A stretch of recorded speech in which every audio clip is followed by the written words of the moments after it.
India का पता है आपको? यस, इंडिया की बात ही मत करो। क्यों? उन्होंने जंग नहीं की थी पाकिस्तान के तो साथ। हमने उनको मारा नहीं है? पाकिस्तान आर्मी ने इतना- पाकिस्तान तो हमारे दिल में, उन्होंने खुद दुश्मन की आंखों में आंखें डाल के कहा ये है पाकिस्तान की ढाल। तो पाकिस्तान आर्मी से प्यार है आपको? यस, कितना प्यार, कितना प्यार है? बहुत ज्यादा प्यार। उन्होंने दुश्मन की आंखों में आंखें डाल के कहा ये है पाकिस्तान की ढाल। Oh okay. तो वॉर में क्या जंग में क्या होता है? जंग में आपको पता है कि जब पाकिस्तान इंडिया के पास वो स्टेप लेते हैं तो अलार्म बज जाते हैं, और जब इंडिया पाकिस्तान में रख देते हैं ना पाँव, अलार्म नहीं, जंग स्टार्ट हो जाती है।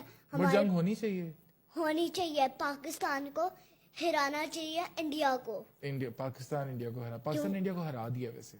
हाँ जी, हरा दिया। हाँ। और इंडिया फिर से हमसे पंगा लेना स्टार्ट हो गया। पंगा तो नहीं बोलेंगे अब। पंगा भारी पड़ जाएगा, क्योंकि ये है पाकिस्तान की ढाल। ढाल ढाल क्या होती है? ढाल मतलब ये पूरा पाकिस्तान की जगह है। अच्छा, हाँ जगह तो हमारी है। अच्छा मुझे ये और बताओ। ये परचम सारे लोग हिलाएंगे।